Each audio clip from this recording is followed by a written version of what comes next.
जय हिंद दोस्तों।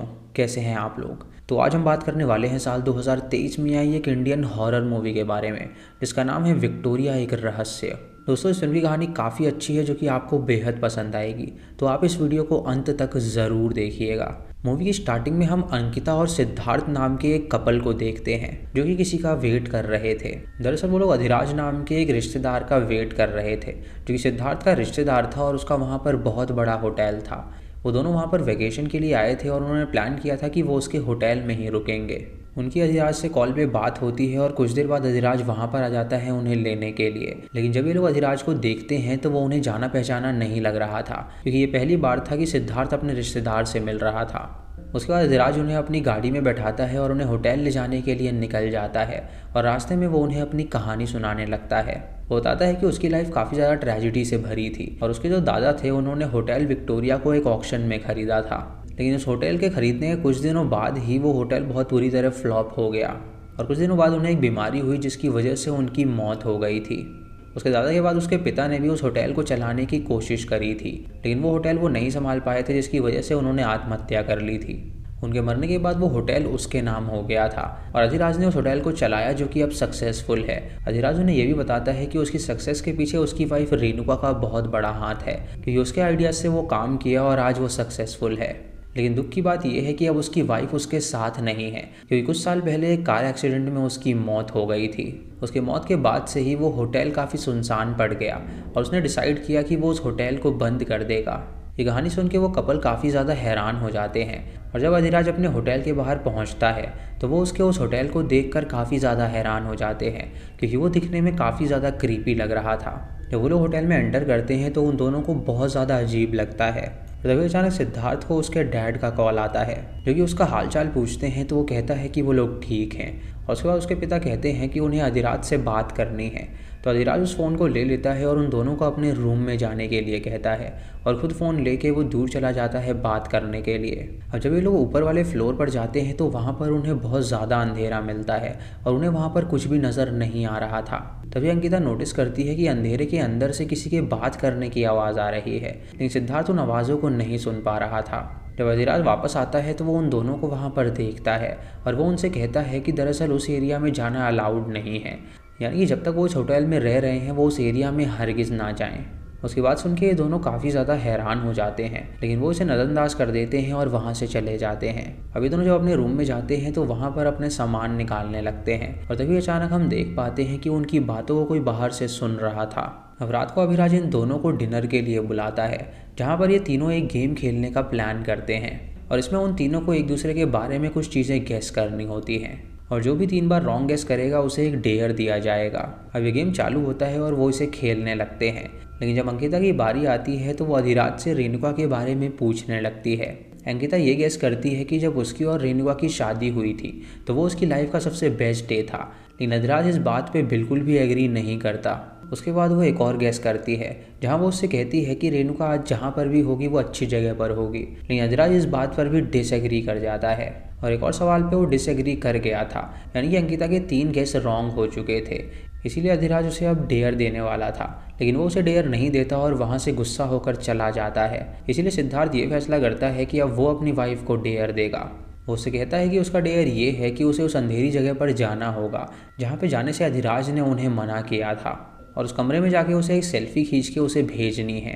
ये सुन के अंकिता हैरान हो जाती है, लेकिन वो इस डेयर को एक्सेप्ट कर लेती है। जब वो उस अंधेरी जगह पर जाती है तो उसे काफ़ी ज़्यादा अजीब सा फील होता है और वो देखती है कि अधिराज एक कमरे में है और वहाँ पर अजीब सी लाइट भी जल रही थी।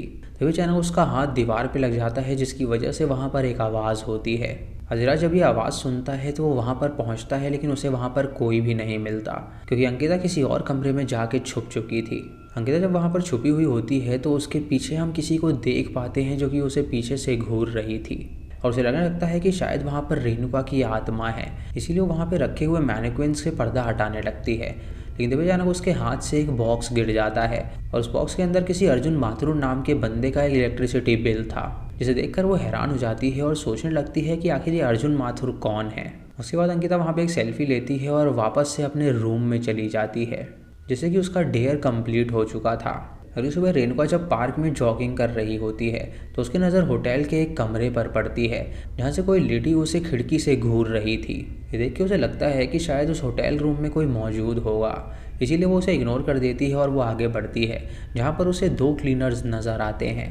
जब वो उनसे पूछती है कि उस रूम में कौन रहता है तो वो उससे कहते हैं कि उन्हें नहीं पता कि वहाँ पर कौन रहता है और वो कई सालों से यहाँ पर काम कर रहे हैं और इस होटल में कोई भी रहने के लिए आया ही नहीं है। ना ही इस होटल का मालिक अधिराज यहाँ पर आता है और ना ही कोई उनका मेंबर आता है। बस हर संडे को उन्हें यहाँ पर कचड़ा मिलता है जिसे वो इकट्ठा करके यहाँ से चले जाते हैं। इधर सिद्धार्थ जब अपने रूम में होता है तो वो अंकिता का पर्स चेक करता है जिसके अंदर उसकी दवाइयाँ थी, लेकिन वो दवाइयाँ नहीं खा रही थी। ये देखकर वो तुरंत अंकिता के पास जाता है और उसे समझाता है कि उसे वो दवाइयाँ खानी होंगी ताकि वो अपने आप को ठीक रख सके। अब दोस्तों अंकिता को एक प्रॉब्लम थी जिसके बारे में हम आगे बात करेंगे। तभी अंकिता सिद्धार्थ से कहती है कि उसने यहाँ के कुछ लोगों से बात करी है और उन लोगों का ये कहना है कि इस होटल में कोई भी नहीं आता जाता है, यहाँ तक कि उसका मालिक अधिराज भी यहाँ पर मौजूद नहीं है और उसे किसी अर्जुन माथुर नाम के बंदे का सामान उस कमरे में मिला था और वो जानना चाहती है कि आखिर अर्जुन माथुर था कौन और उसका इस होटल से क्या लेना देना था। वो उसे ये भी कहती है कि इतने बड़े होटल को अधिराज अकेला कैसे मैनेज कर रहा है, तो यहाँ पर कोई भी स्टाफ मेंबर है ही नहीं। अब ये सुन के सिद्धार्थ और उसे वहाँ पर कुछ ना कुछ गड़बड़ लगने लगती है, लेकिन तभी हम अधिराज को देखते हैं जो कि इनकी बातें सुन रहा था। वो उनके पास आके उन्हें बताता है कि दरअसल जिस अर्जुन माथुर के बारे में वो बात कर रहे हैं वो कोई और नहीं बल्कि उनका एक एक्स एम्प्लॉय था और उसके साथ यहाँ पर जूलिया नाम की लेडी भी काम किया करती थी। कई साल पहले उसके होटल में ये रूमर फैला था कि जूलिया और अर्जुन का अफेयर चल रहा है, इसीलिए उसने अर्जुन और जूलिया को काम से निकाल दिया था ताकि उनके होटल की रेपुटेशन खराब ना हो। उसके बाद अधिराज उन्हें शहर घुमाने के लिए अपने साथ ले जाता है और वहाँ पर सिद्धार्थ और अंकिता जब बात कर रहे होते हैं तो हमें पता चलता है कि दरअसल अंकिता को मेंटल इलनेस है जिसकी वजह से उसे पैनिक अटैक्स आया करते थे और इसीलिए वो दवाइयाँ खाती थी ताकि उसको पैनिक अटैक्स ना आ सकें। अब रात को ये लोग जब घर पहुंचते हैं तो अधिराज अपनी कहानी सुनाता है और उससे कहता है कि दरअसल रेणुका जब मरी थी तो वो उसके साथ मौजूद नहीं था। रेणुका जब वापस होटल के लिए आ रही थी तो अचानक से उसकी कार का एक्सीडेंट हो गया था, जिसके कारण वो कार पानी में गिर गई थी और उसकी डूब के वहीं पर मौत हो गई थी। ये कहानी बताकर अधिराज बहुत ज़्यादा रोने लगता है, इसीलिए अंकिता उसे कंसोल करती है और वो तुरंत अंकिता को हक कर लेता है। तभी सिद्धार्थ वहाँ पर आ जाता है और उन्हें हक करता हुआ देखकर उसे काफ़ी गुस्सा आता है, इसलिए वो दोनों अलग हो जाते हैं, लेकिन सिद्धार्थ अपने आप को शांत करता है। अब रात को वो दोनों जब अपने रूम में सो रहे होते हैं तो अचानक से अंकिता को एक सपना आता है जहाँ वो डूबती हुई रेणुका को देखती है और उसे पता चलता है कि वो कैसे डूबी थी। ये सपना देखकर उसकी नींद टूट जाती है और जब उसकी आंखें खुलती हैं तो वो अपने रूम के दरवाजे को देखती है जो कि अपने आप खुल रहा था। तभी अचानक उसके पीछे उसे रेणुका की आत्मा नजर आती है जिसे देखकर वो काफ़ी ज़्यादा डर जाती है। तभी उसकी आंखें खुल जाती हैं और ये भी वो एक सपना देख रही थी। तभी वो देखती है कि उसके दरवाजे के पीछे जो लाइट है उस पर एक शैडो है, जिससे उसे पता चलता है कि शायद कोई दरवाजे के बाहर खड़ा हुआ है। ये देखकर वो डर जाती है और तभी वो वहाँ से चला जाता है और वो सिद्धार्थ को उठाने की कोशिश करती है ताकि वो बाहर जाके देखे कि वहाँ पर कौन है। सिद्धार्थ उसकी नहीं सुनता क्योंकि उसे बहुत तेज़ नींद आ रही थी, इसीलिए अंकिता डिसाइड करती है कि अब वो अकेले ही बाहर जाएगी देखने के लिए। जब वो बाहर जाती है तो वो उस अंधेरे वाले रेस्ट्रिक्टेड एरिया में पहुंच जाती है। वहीं पे वो अधिराज के रूम के बाहर पहुंचती है और वो देखती है कि अधिराज किसी से बात कर रहा है। अब अंकिता ये देखकर चुपके से उस कमरे के अंदर घुस जाती है, ये देखने के लिए कि आखिर अधिराज किससे बात करता है। तभी उसे एक कुर्सी नज़र आती है जो कि हिल रही थी और उसके ऊपर कोई बैठा हुआ था। जब अंकिता उस चेयर के सामने जाती है तो वहाँ पर उसे कोई भी नज़र नहीं आता और वो जो उसे कोई बैठा हुआ इंसान लग रहा था दरअसल वो रेणुका के कपड़े थे। तभी अधिराज उसे देख लेता है और उसे देखकर वो बहुत ज़्यादा हैरान हो जाता है और वो उससे पूछता है कि आखिर वो यहाँ पर क्या कर रही है। वो उससे कहती है कि वो बस यहाँ पर आई थी देखने के लिए कि आखिर यहाँ पे कौन बैठा है। तो अधिराज उससे कहता है कि उसके अलावा यहाँ पर कोई भी नहीं रहता और दरअसल वो मेंटली अनस्टेबल है, इसलिए उसने रेणुका को कपड़े को यहाँ पर रखा है और वो प्रिटेंड करता है कि वो सच में रेणुका है और वो उससे हर रात बात करता है और उससे माफ़ी मांगता है क्योंकि उस वक्त वो वहाँ पर मौजूद नहीं था उसकी जान बचाने के लिए। तभी अचानक वहाँ रखी चेयर अपने आप हिल जाती है और अंकिता वहाँ पर रेणुका की आत्मा को देखती है, जिसे देखकर वो काफ़ी ज़्यादा डर जाती है। तभी अंकिता तुरंत वहाँ से भाग निकलती है और वो सीधा सिद्धार्थ के पास जाती है और उसे जगा के उससे कहती है कि उन्हें इस होटल से तुरंत निकल जाना चाहिए क्योंकि यहाँ पर एक आत्मा है जो कि उन्हें परेशान कर रही है। सिद्धार्थ उससे कहता है कि वो कल सुबह होते ही यहाँ से निकल जाएंगे और अगली सुबह होते ही वो अपना सामान पैक करते हैं और वहाँ से बाहर निकल जाते हैं। तभी अधिराज उनके सामने आ जाता है और उनसे पूछता है कि आखिर वो ऐसा क्यों कर रहे हैं। तो सिद्धार्थ उससे कहता है कि अंकिता के परिवार में कोई बहुत ज़्यादा बीमार पड़ गया है, जिसकी वजह से उन्हें तुरंत इंडिया जाना पड़ेगा। ये सुन के अधिराज उन दोनों को वहाँ से जाने देता है और जब वो अपनी गाड़ी में बैठ के वहाँ से बहुत दूर चले जाते हैं तो एक जगह सिद्धार्थ गाड़ी रोकता है और अंकिता से पूछताछ करने लगता है ताकि वो जान सके कि वहाँ पर सच में भूत था या फिर ये सब अंकिता का इमेजिनेशन था। सिद्धार्थ उससे कहता है कि उसे नहीं पता कि वो किस बात पे यकीन करे, क्या वहाँ पर कोई आत्मा है या नहीं। चाहे जो कोई भी बात हो वो उसका साथ देने के लिए तैयार है। तब तो वो एक होटल बुक कर रहा है ताकि वो वहाँ पर शांति से रह सकें। उसके बाद वो ऑनलाइन एक विला बुक करता है जहाँ पर वो कुछ दिनों के लिए रहने वाले थे। और जब वो उस विला में पहुंचते हैं तो देखते हैं कि वो विला काफ़ी ज़्यादा बड़ा है और तभी अंकिता को वहाँ पर रेणुका के होने का एहसास होने लगता है, यानी कि उस घर में भी रेणुका की आत्मा उसे नजर आ रही थी। जब सिद्धार्थ उससे बात कर रहा होता है तो अचानक से वो देखती है कि उसके आत्मा ने उसका हाथ पकड़ा हुआ है, जिसकी वजह से वो बहुत ज़्यादा डर जाती है और सिद्धार्थ उसे संभालता है। अब उसे शांत कराने के लिए जब वो बार में लेकर जाता है तो वहाँ पर वो उसके लिए ड्रिंक लेने के लिए जाता है, लेकिन तभी अंकिता को एहसास होता है कि शायद उसके टेबल के नीचे कोई मौजूद है। और जब वो टेबल के नीचे देखती है तो वहाँ पर उसे रेणुका की आत्मा नजर आती है, जिसे देखकर वो जोर से चिल्लाती है और सिद्धार्थ वहाँ पर आकर उसे संभालता है।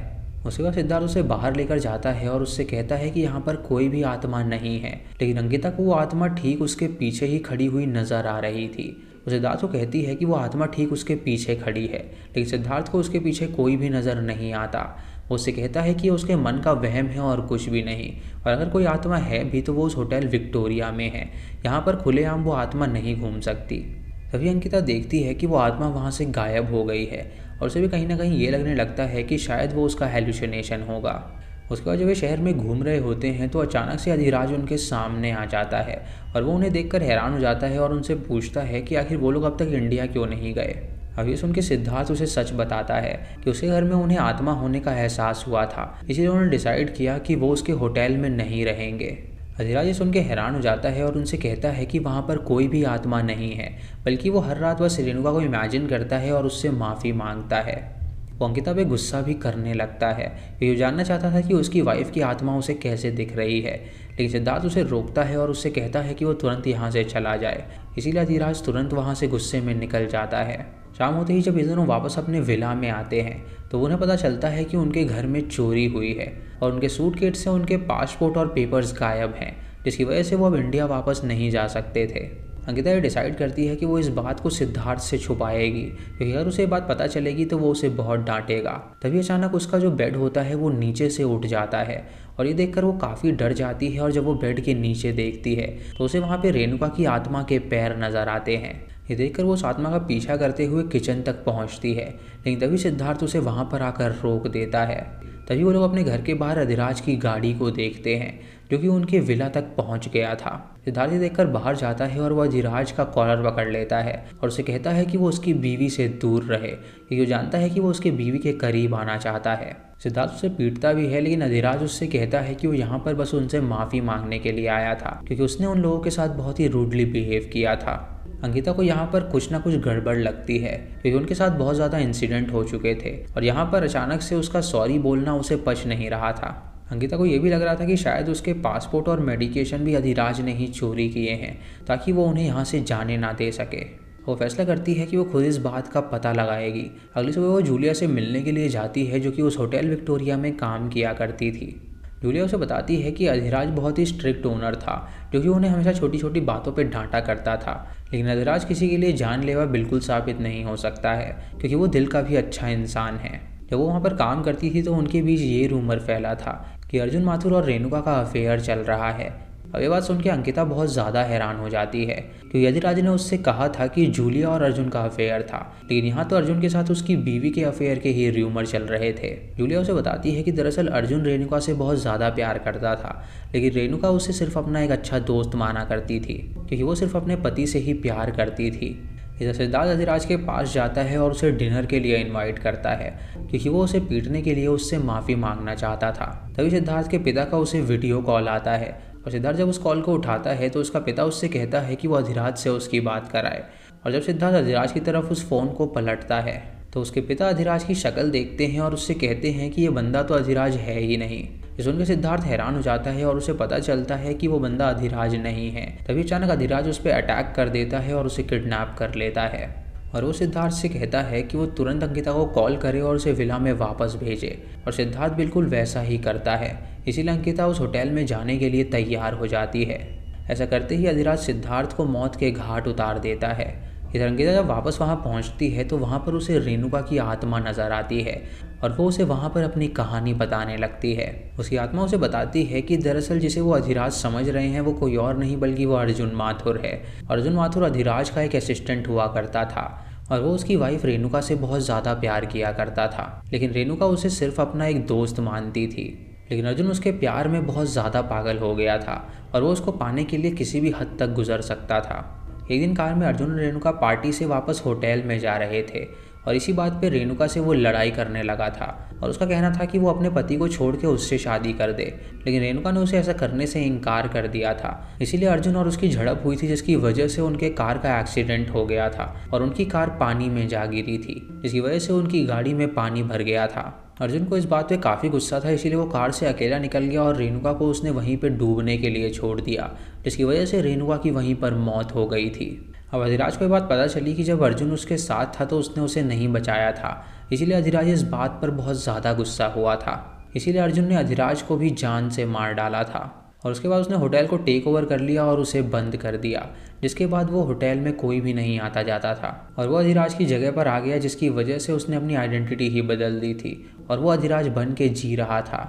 जब कई साल बाद सिद्धार्थ और अंकिता इस होटल में आए तो रेणुका को ये मौका मिल गया कि वो उसकी सच्चाई सबके सामने ला सके, इसीलिए आज उसकी आत्मा ये सारी कहानी उसे बता रही है। रेणुका की आत्मा की बातें सुन के अंकिता बहुत ज़्यादा हैरान हो जाती है और वो तुरंत ग्रेवयार्ड की तरफ जाती है, जहाँ पर अर्जुन गड्ढा खोद रहा था ताकि वो सिद्धार्थ की लाश को गाड़ सके। जब अंकिता ये देखती है तो वो बहुत ज़्यादा हैरान हो जाती है, लेकिन तभी अचानक सिद्धार्थ की आंखें खुल जाती हैं क्योंकि वो अभी मरा नहीं था। वो तुरंत उठता है और वो दोनों मिलकर अर्जुन पे हमला कर देते हैं और वो लोग तुरंत पुलिस को भी वहाँ पर बुला लेते हैं, जिससे कि अर्जुन गिरफ्तार हो जाता है। अब रेणुका की आत्मा ने अंकिता की मदद से दुनिया को सच बता दिया था कि वो जो इंसान अधिराज बन के घूम रहा था वो अधिराज नहीं बल्कि वो अर्जुन माथुर था, जो कि उनका असिस्टेंट हुआ करता था। और सच सामने आते ही पुलिस ने उसे गिरफ्तार कर लिया था। कुछ दिनों बाद सिद्धार्थ अपने घाव से रिकवर करने लगता है और अंकिता और वो वहीं पर रहने का डिसाइड करते हैं ताकि वो लोग अपने अंकल अधिराज का होटल चला सकें।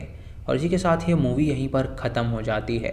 तो दोस्तों ये थी इस फिल्म की कहानी, जहाँ पर ये दिखाया गया है कि सच कितना भी छुपाओ वो कभी नहीं छुपता, कभी ना कभी वो सामने ज़रूर आता है। अर्जुन ने अपनी मालकिन और मालिक दोनों को जान से मार डाला था और उसने अपने मालिक की जगह ले ली थी, लेकिन सिद्धार्थ और अंकिता जब वहाँ पर आए तो वो अधिराज होने का नाटक करने लगा था और इसीलिए उन दोनों को उसने उस रूम में जाने से मना किया था क्योंकि वहाँ पर उसके सारे पेपर्स और डॉक्यूमेंट्स थे। वो जानता था कि अगर वो लोग वहाँ पर गए तो उसके डॉक्यूमेंट्स द्वारा वो उसे पकड़ सकते हैं। अर्जुन को इस बात से काफ़ी ज़्यादा पछतावा भी था कि उसने रेणुका को मार डाला है, इसीलिए वो हर रात रेणुका से माफ़ी मांगता था। और अंकिता सच में रेणुका की आत्मा को वहाँ पर देख पा रही थी, जो कि अभी मुक्त नहीं हुई थी, यानी कि उसकी आत्मा को हेलुसिनेट नहीं कर रही थी बल्कि वो सच में वहाँ पर थी, जिसने आखिरी में आकर उसे सारी कहानी बताई और इसी वजह से नकली अधिराज पकड़ा गया। तो दोस्तों ये थी इस फिल्म की कहानी। आपको इसी कहानी कैसी लगी आप हमें कमेंट सेक्शन में ज़रूर बताइएगा। चैनल पे नए हैं तो इसे सब्सक्राइब करें और बेल आइकॉन दबाएं नोटिफिकेशंस के लिए। और दोस्तों वीडियो को लाइक और शेयर करना बिल्कुल मत भूलिएगा। तो मैं मिलता हूँ आपको अगली वीडियो में, तब तक के लिए जय हिंद।